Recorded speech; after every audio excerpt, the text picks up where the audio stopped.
Hey everyone, how's it going? Welcome to NoDQ&A video right here on NoDQ.com, as well as the YouTube channel and NoDQ&A videos affiliate ringsidenews.com. It is Royal Rumble weekend, final edition of NoDQ&A video until after the Royal Rumble pay-per-view. Of course, I will be doing the post pay-per-view videos for both NXT TakeOver San Antonio as well as the Royal Rumble pay-per-view. Stay tuned for those videos, and then next week I will be back with more NoDQ&A video. Please be patient as I get through the questions. I'm starting to get backed up again, so bear with me as I try to get through as many questions as possible on today's video.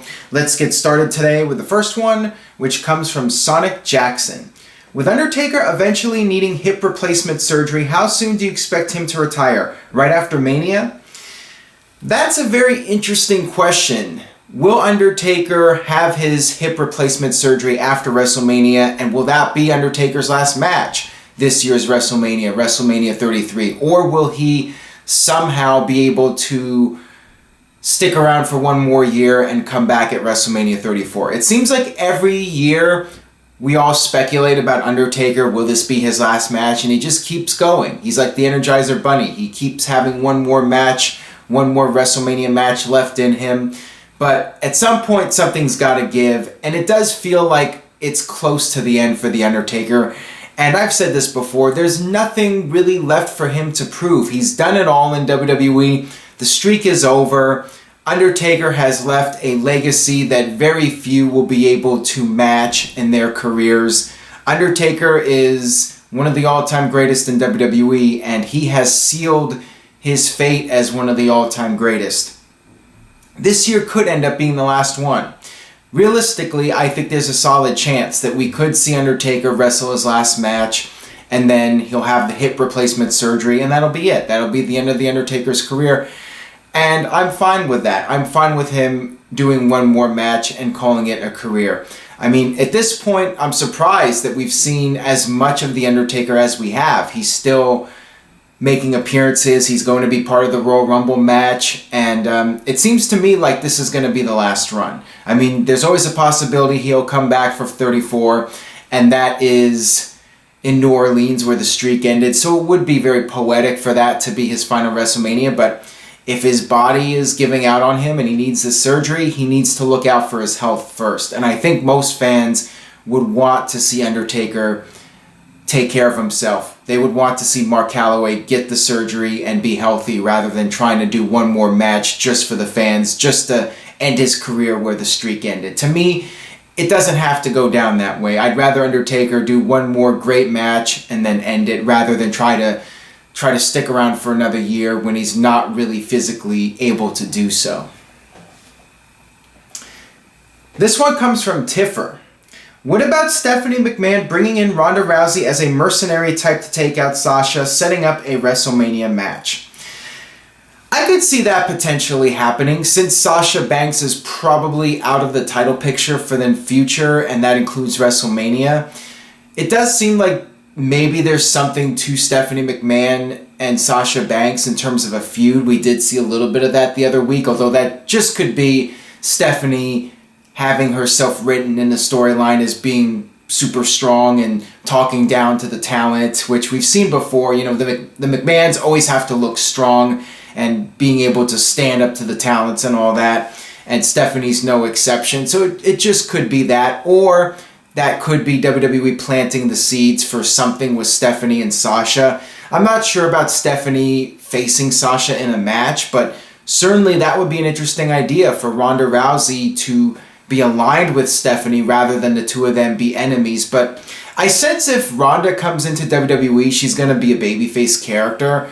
I would be surprised if she came in as a heel and was aligned with Stephanie. You could do something with the two of them working together, but I think you would have a better chance of it having success. I mean, I'm sure it would have success either way, but I think it would be best for Ronda to come in and help the babyface against the heels and maybe do Ronda versus Charlotte or Ronda versus Stephanie, or even the mixed tag match, which was originally an idea for WrestleMania. You know, Stephanie and Triple H against The Rock and Ronda Rousey or something like that. So as much as it might be interesting to see Ronda as a badass heel, and I think she could pull it off, I still think it would be better for her to come in as a face. Got this one here from Dominic Barca. Hey Aaron, would you consider Kevin Owens a main eventer or a glorified mid-carder? Unfortunately, at this point, I would consider him an upper mid-carder that is holding the world title on Raw. WWE has not booked Kevin Owens like a world champion. They've booked him like a mid-carder that's holding the world title. And to me, that's usually a recipe for failure.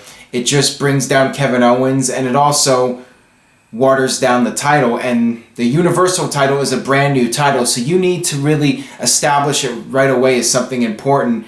And it hasn't really felt like it's something important. It's been treated more or less as a joke, and Owens has won just about every match in fluke fashion, by getting lucky, by having outside interference, and I'm fine with the heels cheating to win. I mean, that's how it should be most of the time, but when it comes to the world champion, the guy who's supposed to be the best in the world, sometimes he needs to have a decisive victory to have some credibility as champion.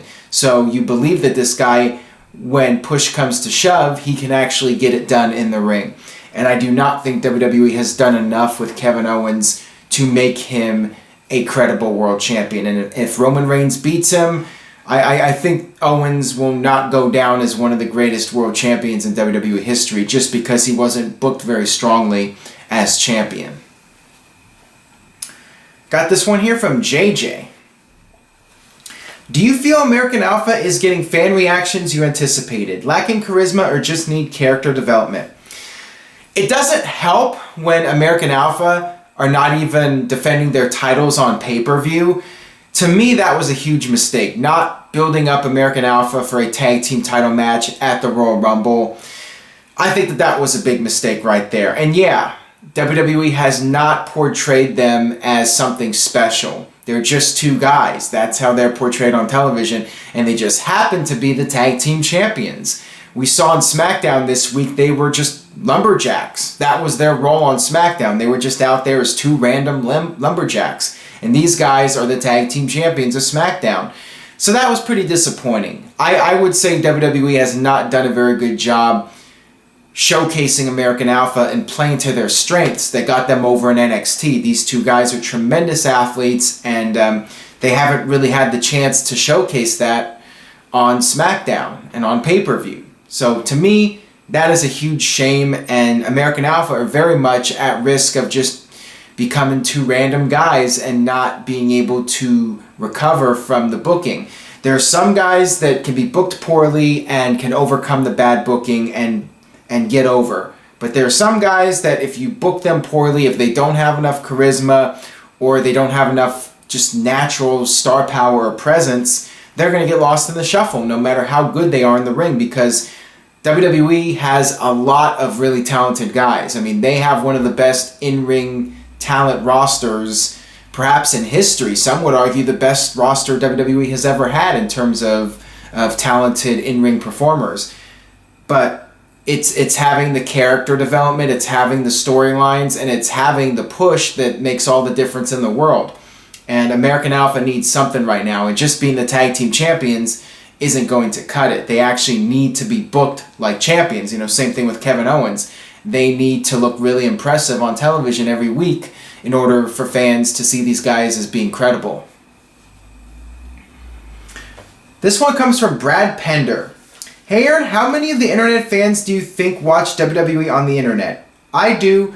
Could be why ratings are down. There's no doubt that the internet has changed the way that people watch WWE programming. I'm sure there are a lot of fans out there that are just watching the YouTube clips, and quite frankly, those are the smart people. I mean, the smart people are the ones that just watch the clips on YouTube, and even on Hulu you can get a shorter version of Raw, which has more of the important segments. It's more fun to watch wrestling live, in my opinion. I mean, that's the thing. I will always like watching wrestling live instead of watching it on tape delay. It's the whole live atmosphere that anything can happen. I mean, during the Attitude Era and the Monday Night Wars, that was what made it so much fun to watch, when you had Raw and Nitro, both shows going head-to-head live, and anything could happen. Expect the unexpected. And even in recent years, when the show was live, you only get one take. You get no second chance. And, with the YouTube videos and the Hulu videos, WWE will edit anything that's controversial or any mistakes. And it's not quite as fun watching it on tape delay when WWE can edit anything that needs to be edited. I will always prefer watching live, but yeah, I do feel that perhaps viewership is down. It is a valid excuse. I mean, there are lots of excuses WWE can make about why TV ratings are down. They'll come up with every excuse except saying that the writing is bad. I will say that with the internet and other ways to catch up on Raw, whether it's through YouTube or Hulu, that is a factor. I mean, there's no doubt about it. That is a factor. But to me, it's not a huge factor. And I still think the biggest problem with WWE and why the numbers are down, it's the fact that the writing is not that compelling. The storylines and characters are not that compelling. And you see the numbers go up. I mean, when WWE does something interesting on Raw, you do see the numbers go up. So it's not that the fans are moving away from cable or whatever. That is a small part of the problem, but it's not the big picture. It's not the big problem. The big problem is there's just not a reason to tune in to Raw on Monday nights. If there was a better reason to tune in, you would have more fans tuning in despite the technology. I think if the show was compelling, you'd have more people tuning in instead of going on YouTube. This one comes from Dead Autumn. Thoughts on Austin Aries joining 205 Live when he's healed up? I think it's a waste of his talent. I think that Austin Aries would be in danger of getting lost in the shuffle if he wasn't in the Cruiserweight division. I think Austin Aries could work really well in the Cruiserweight division. I'd love to see him versus Neville at WrestleMania for the Cruiserweight title. The Cruiserweight division is in danger of being a flop because a lot of these guys are not getting over. You have it where fans are chanting for Austin Aries during Rich Swann's matches, and he's the Cruiserweight champion. Fans really like Austin Aries, at least the hardcore WWE fans. I think Aries could really boost the Cruiserweight division. People like the guy, and he has some momentum. I think him and Neville at WrestleMania would be an awesome Cruiserweight title match. So I think for now, I would stick Austin Aries in the Cruiserweight division. I think he can really shine there. Put him where he's going to shine. Don't put him somewhere where he's going to flounder. And you look at Neville. Neville was just completely lost in the shuffle, going nowhere, and now he's been the saving grace of the Cruiserweight division. He has been a major factor in people tuning in to watch 205 Live and pay attention to the Cruiserweight division. Neville is making a difference, in my opinion. And I think a lot of people would agree that Neville is making a difference. And I think Austin Aries can make even more of a difference by being the top babyface to challenge Neville at WrestleMania. This one comes from Meyer Lansky Jr. Hey, why doesn't WWE put Kalisto in the Cruiserweight division? They might as well now, and here's another thing. I talked about Neville being lost in the shuffle, and Kalisto, it seems like they've given up on him. He was in the U.S. title picture for a while, and he did get a little bit of a singles push. He was feuding with Baron Corbin for a while, but, I mean, he lost fairly quickly to Dolph Ziggler on SmackDown, and to me that's a sign that they're giving up on him, and his singles push is over. So I would do one of two things. I would either reform Lucha Dragons with Sin Cara, which I thought was silly in the first place. I think the two of them were stronger as a team than being apart. Or push Kalisto in the Cruiserweight division and let him do that. I think he could very much shine in the Cruiserweight division, and fans are already familiar with him, and he would be a fresh face in the Cruiserweight division. So I would do one of those two things. Either put him back with Sin Cara or put him in the Cruiserweight division. But if he just stays where he's at, he's going to go nowhere fast. This one comes from Marcus. Do you like the Long Style Tournament Cruiserweight Classic or the King of the Ring Style UK Tournament? What would you change for a future tournament? I like the one-night tournaments. I miss the old King of the Ring tournaments where guys had to compete 3 times in one night. That's the big story of it is the guy having the test of endurance, having to compete not once, not twice, but 3 times in one night to become the king of the ring or win the tournament or whatever. So I like that whole factor. To me, that is thrown out when you do a 2-night tournament, or you break the tournament up into different nights and then you have the guy just wrestling 1 time on the final night or twice. I like doing like an 8-man 1-night tournament. To me, that's the ideal thing to do. Doing a 1-night 16-man tournament is overkill, you know, like with WrestleMania 4 and the 98 Survivor Series, because then you just have a bunch of 3-minute matches. And, you know, don't get me wrong, I think WrestleMania 4 was entertaining, and I think it gets a little bit of a bad rep, but, you know, you had so many matches, and same thing with Survivor Series. You had, like, 12, 13 matches, and it was just too much. So I would stick with the 8-man 1-night tournament, with the winner having to wrestle 3 times in one night and pick up 3 victories. And to me, that really makes the title or the King of the Ring or whatever it is, it makes it all that more important and prestigious when the guy has to wrestle and win 3 times in one night. This one comes from Liam Tennant. What are your thoughts on WWE wedding segments? I'm fine with them every now and then when they can advance a storyline, and there have been some entertaining weddings over the years. You think about Test and Stephanie McMahon, and that's what set up Triple H and Stephanie. That was very historic. You had the wedding with Billy and Chuck with Eric Bischoff dressed up as the minister. That was awesome. You had the Kane and Lita wedding. There were a lot of memorable wedding segments over the years. So when you do it every once in a while, it can be very entertaining. Sometimes it becomes overkill, and when you're just doing a wedding segment because you want to boost the ratings and for no other reason, then to me it's not worth it, and it gets tedious. But, you know, doing a wedding segment every now and then with the right storyline, you know, I find them to be very entertaining, although they do end up becoming predictable also when you do a lot of them. You know, the same thing where the wedding gets ruined and there's chaos and controversy. Even Randy Savage and Elizabeth, their wedding was fine on pay-per-view, but then after the pay-per-view there was all the chaos. As long as you change it up a bit and you can do some different things with it, you know, just do it every once in a while. But yeah, when they're done right, I do enjoy them. This one comes from Mick DB. Hey Aaron, great show. Why didn't WWE go with Triple H versus Austin at WrestleMania 17, as they had a great rivalry just before the event? I believe the long-term plan was for Austin to face The Rock at WrestleMania. That was something that they had planned, you know, 5-6 months in advance, or even as far back as when Austin came back in September at the Unforgiven pay-per-view. The plan was to eventually set up for Austin versus Rock at WrestleMania 17. And as far as a pay-per-view buy rate goes, I mean, Austin and Rock was the biggest match they could do. So it makes perfect sense to do that match at WrestleMania 17. Of course, everyone knows that's been watching my videos over the years, everyone knows how I feel about the Austin heel turn. And what was even dumber, perhaps dumb, I mean, I don't think anything was dumber than turning Austin heel, but the second dumbest thing they did was not turning Triple H babyface, having him align with Steve Austin. After that No Way Out pay-per-view where Triple H won the 3 stages of hell, you had an easy setup for post-WrestleMania where Triple H can say, hey, I beat Steve Austin, I'm in line for a title shot.